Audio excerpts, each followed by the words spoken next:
बेटा, बेटी और दामाद की कहानी दिल्ली से शुरू होकर अब छत्तीसगढ़ तक जा पहुंची है।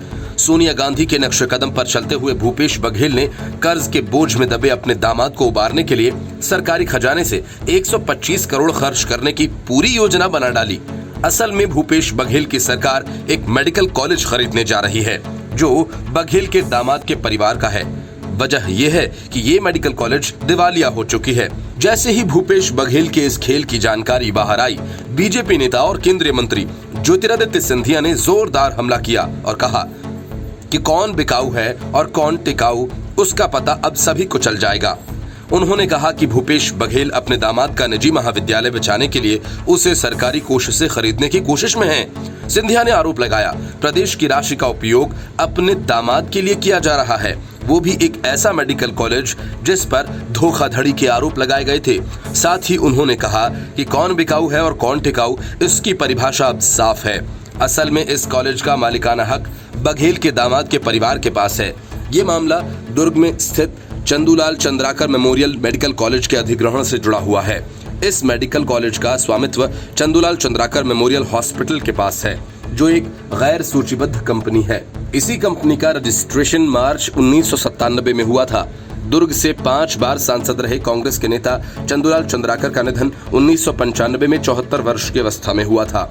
मेडिकल कॉलेज के निदेशक मंगल प्रसाद चंद्राकर और चंद्राकर समुदाय की मांग के बाद इस अस्पताल को विकसित किया गया था।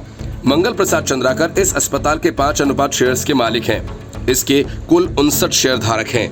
छत्तीसगढ़ सरकार द्वारा ड्राफ्ट किए गए बिल में इस अस्पताल के अधिग्रहण की योजना है, क्योंकि ये वित्तीय रूप से कमजोर हो चुका है। बिल में बताया गया है कि जनहित में इस मेडिकल कॉलेज का अधिग्रहण आवश्यक है। छत्तीसगढ़ सरकार कॉलेज की चल अचल संपत्ति का अधिग्रहण करेगी और बदले में रुपए CCMH को देगी। इस ड्राफ्ट को तैयार कर रहे अधिकारी भी असहज हैं, क्योंकि सीएम भूपेश बघेल की बेटी दिव्या की शादी मंगल प्रसाद चंद्राकर के भतीजे से हुई है। भूपेश बघेल ने इस मेडिकल कॉलेज का अधिग्रहण करने की घोषणा फरवरी में ही सोशल मीडिया पर कर दी थी। इस पर फिलहाल 125 करोड़ रुपए का कर्ज है, जिसमें एक बड़ा हिस्सा अनसिक्योर्ड है। अप्रैल 2018 में मेडिकल काउंसिल ऑफ इंडिया ने इस कॉलेज को धोखाधड़ी में लिप्त पाया था। 2017 के बाद से इस कॉलेज के पास कोई मान्यता ही नहीं है। अधिकारीगण कह रहे हैं कि बिल के विधानसभा में आने से पहले वो कुछ नहीं कह सकते। कांग्रेस में भी इसे लेकर विरोध के स्वर उठ रहे हैं। मुख्यमंत्री बघेल ने इसे छात्रों का भविष्य बचाने वाला फैसला करार देते हुए आरोपों को निराधार बताया। उन्होंने दावा किया कि इससे प्रदेश में नया मेडिकल कॉलेज बनाने का खर्च बचेगा और हर साल 150 नए डॉक्टर्स मिलेंगे। उन्होंने कहा, जहां तक रिश्तेदारी और निहित स्वार्थ का सवाल है, तो मैं अपने प्रदेश की जनता को ये बताना चाहता हूं कि भूपेश बघेल उसके प्रति उत्तरदायी है और उसने हमेशा पारदर्शिता के साथ राजनीति की है। सरकार में भी हमेशा पारदर्शिता ही होगी।